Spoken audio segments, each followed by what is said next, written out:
A top Shia Muslim cleric in the United States who was Iranian and who played a big role in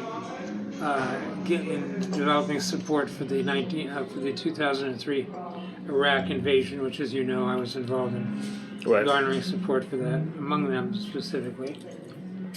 He said, in front of a whole audience of Muslims, he said, "What's the secret of the Jews? The Jews were destroyed in the Holocaust, came back with Israel, came out back more powerful than ever."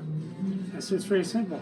The Jews are the only people in human history who required that adults know how to read." That's the reason. And so a Jew in China could communicate with a Jew in Spain, who could communicate with a Jew in Poland, because they all wrote Hebrew. That's the secret. I see. That's the only secret. There's no other secret.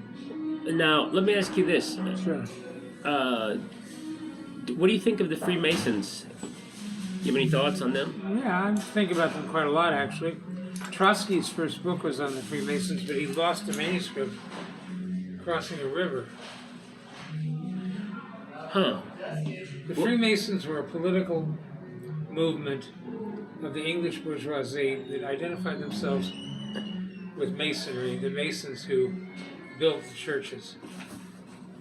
The Masons who built the churches were seen as the model of craftsmen and positive elements of society. And so the Masons identified with the Freemasons identified with the construction Masons, because they were in fact kind of bourgeoisie in formation. Well, I think too, I thought of it because to my understanding, they memorized a lot of stuff, so it was oral.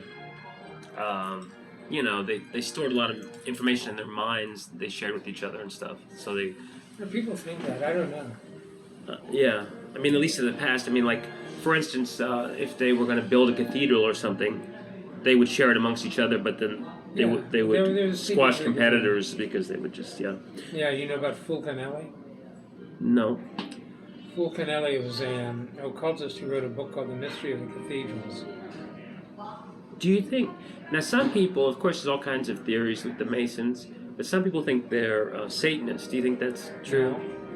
But they were viewed as very anti the Catholic Church for a long time. They were viewed as a counterpower to the Catholic Church. And in Latin countries like Italy, Spain, and France, they were, and to a certain extent, remained quite radical, quite anti-clerical.